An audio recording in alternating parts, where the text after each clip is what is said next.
आइए दोस्तों, आज के इस वीडियो में हम लोग हल करते हैं क्लास 10th के मैथ का जो चैप्टर है आपका 7वां निर्देशांक ज्यामिति। ठीक है, निर्देशांक ज्यामिति में जो आपका एग्जाम्पल है तीसरा, ये इंपॉर्टेंट एग्जाम्पल है। ठीक है, ये आपका इस टाइप के प्रश्न जो है ये आपका 6 नंबर के लिए पूछता है। तो इसको देखिए, इसका सबसे बेहतरीन और आसान तरीका क्या है। ठीक है, कह रहा है कि किसी कक्षा में रखे डेस्कों की व्यवस्था दर्शाती है कि आसमा, भारती और कैमिला क्रमशः ए, बी और सी पर बैठी हैं। ठीक है, क्या आप सोचते हैं कि वे एक ही सीध में बैठी हैं? ठीक है, सकारण उत्तर दीजिए। ठीक है, अब इसमें देखिए सबसे पहला चीज, कोई भी चीज, कोई भी तीन बिंदु क्या एकदम से सीधो सीध रेखा पर है? इसके लिए एक नियम होता है। ठीक है, जैसे अगर मान लेते हैं ये एक बिंदु है जिसका नाम है ए, और आगे चले और ये एक बिंदु है जिसका नाम है बी, और आगे चले और ये एक बिंदु जिसका नाम है सी।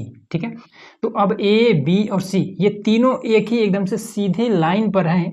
ये बात दर्शाने के लिए एक नियम बताया गया। ठीक है, नियम क्या है कि सबसे पहले क्या करते हैं कि देखते हैं कि ए और बी के जो बीच की दूरी है, ए और बी के बीच की जो दूरी है, और उसके बाद से बी से सी के जो बीच की दूरी है, प्लस में बी और सी के बीच की जो दूरी है, अगर ये दोनों दूरी इस पूरी दूरी के बराबर हो जाता है, ठीक है, तब ये ए, बी और सी तीनों एक सीधा लाइन में है। ठीक है, ए बी के बीच की दूरी प्लस में बी सी के बीच की दूरी अगर ये बराबर हो जाता है ए से सी के बीच की दूरी के, ठीक है, अगर ये नियम A B plus B C बराबर हो जाता है अगर ए सी के, तब हम कहेंगे कि ए, बी और सी तीनों एक सीध लाइन में है। ये बात क्लियर हुआ ना? अब ये चीज हम कैसे दर्शाएंगे, देखिए इस चीज को हम सबसे पहले क्या करते हैं कि इसका मान निकाल लेते हैं। ठीक है, ए, बी और सी ये बिंदु तो दिया ही है, तो इसका मान पहले निकालते हैं, दूरी निकालते हैं। ठीक है, तो करते हैं हल। तो अब देखिए ए से बी के बीच की दूरी अगर आपको निकालना है, जैसे यहाँ पर हिंट के लिए लिख दे रहे हैं, यहाँ पर इसका नाम है ए और इसका नाम है बी और इसका नाम है सी। अब ए से बी के बीच की दूरी निकालनी है। ठीक है, तो देखिए सबसे पहले दूरी के लिए फॉर्मूला कितना होता है, तो डी बराबर में हो जाता है x2 माइनस का x1 का होल स्क्वायर प्लस में y2 माइनस में y1 का होल स्क्वायर। ठीक, तो अब इसमें देखिए हमें पता चल गया कि ए से बी के बीच की दूरी निकालना है, तो डी की जगह पे हम क्या रख देते हैं, ए बी रख देंगे। अब आ जाते हैं ए बी कौन है। ठीक है, ए और बी में x1 और x2, y1 और y2 कौन है, देखिए यहाँ पर साइड में लिख देते हैं। ए कौन है, तो 3,1 है। ठीक है, बी कौन है, तो बी है आपका 6,4। ये चीज़ है। ठीक, तो देखिए सबसे बेहतरीन तरीका मैं आपको बताता हूँ। यहाँ से देखिए इसमें x1 x2, इसके सर पे x1 और x2 लिखने की जरूरत नहीं है, डायरेक्ट करिए। यहाँ पर b है ना, b, तो b का पहला ले लीजिए। b का पहला कौन है, 6, यहाँ पर फटाक से 6 रखिए, छोड़िएगा, हटाइए। ठीक है, अब a का पहला ले लीजिए, तो a का पहला कौन है, 3 है, तो यहाँ पर 3 रखिए और हटाइए। अब फॉर्मूला में देखिए यहाँ पर माइनस है तो माइनस लगा दीजिए, और ये घात है तो यहाँ पर घात लगा दीजिए, खत्म। बीच में प्लस है, प्लस लगाइए। फिर अब इसमें देखिए b का पहला हमने ले लिया, a का पहला ले लिया, अब b का दूसरा 4 है, 4 लीजिए। a का दूसरा 1 है, 1 लीजिए। बीच में माइनस है तो माइनस ले लीजिए, घात है तो घात लगाइए, बस हो गया खत्म। इतना आसान है। घटा दीजिए तो 3 आ जाएगा, 3 का स्क्वायर। इसको घटा दीजिए, 3 आ जाएगा, 3 का स्क्वायर। अब यहाँ पर 3 3 का 9 हो जाएगा, फिर यहाँ पर ये आपका 9 हो जाएगा, तो ये 9 9 18 हो जाएगा, और ये आपका आंसर। ठीक, ए भी निकल गया ना ए बी। अब आ जाइए दूसरा चीज, अब बी और सी निकाल लेते हैं। तो बी और सी, चलिए बी सी निकाल लेते हैं। तो सी दूसरे नंबर पे ना, तो सी का पहले इसको लिख लेते हैं। ठीक है, तो b यहाँ पे लिख लेते हैं। b का जो मान है ये कितना है, 6,4 है। c का जो मान है ये कितना है, 8,6 है। ठीक, ये चीज है। तो चलिए अब इसको, तो c में, तो c है तो c का पहला 8 रखिए, फिर b का पहला 6 रखिए। ठीक है, बीच में माइनस होता है फॉर्मूले में, तो माइनस लगाइए और इस पर घात चढ़ा दीजिए। प्लस है तो प्लस लगाइए। ठीक है, अब इसके बाद देखिए c का अब दूसरा 6 लीजिए, b का दूसरा 4 ले लीजिए। बीच में होता है माइनस और यहाँ पर घात। चलिए अब इसको घटा देते हैं तो हो जाएगा 2 का स्क्वायर, फिर इसको घटा देते हैं तो हो जाएगा 2 का स्क्वायर। तो ये कितना हो जाएगा, 2 दूना 4, ये भी हो जाएगा 4। ठीक है, अब यहाँ पर ये कितना हो जाएगा, रूट में 8 हो जाएगा। ये इतना क्लियर हुआ।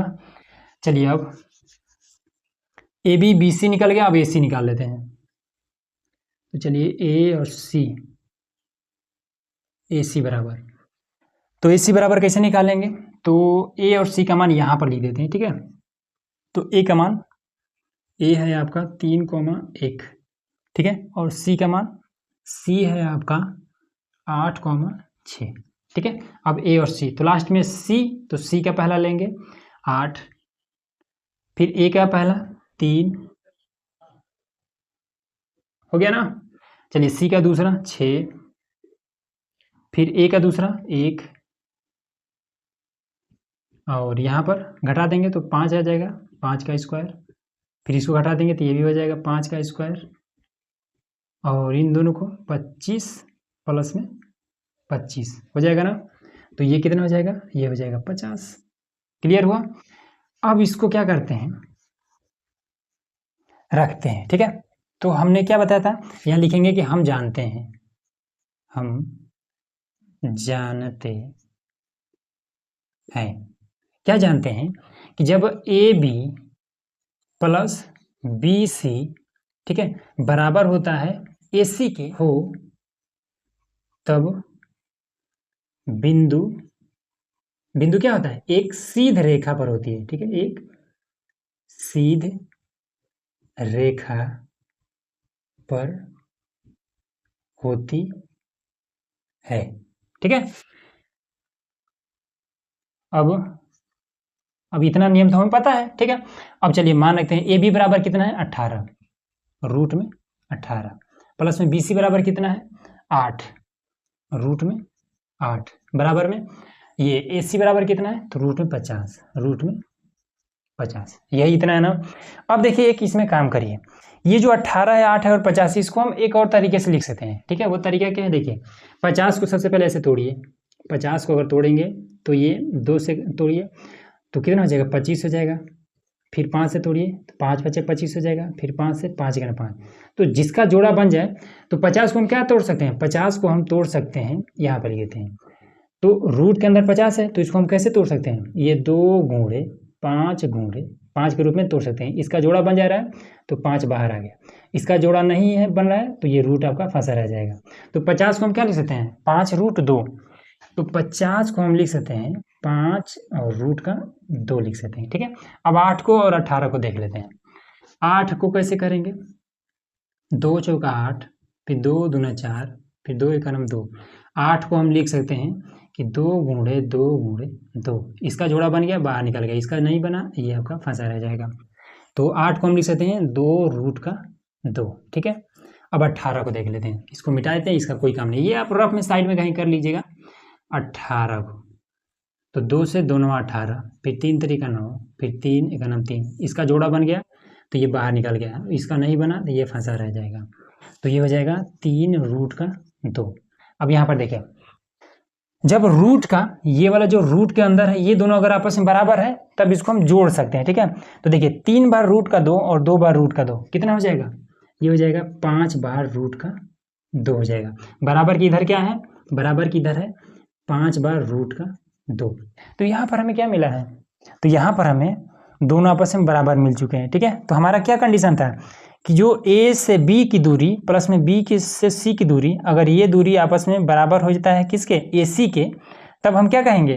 तब ये क्या होगा? एक सीध रेखा पर होती है, ठीक है। जो बिंदु होता है, ये जो बिंदु होता है, ये एक सीध रेखा पर होती है, ठीक है। तो यहाँ पर बता देंगे कि अतः ए बी सी एक सीध रेखा, ये अतः आसिमा भारती और कैमिला एक सीध रेखा पर बैठी है। अतः आसिमा भारती और कैमिला एक सीध रेखा पर बैठी हैं।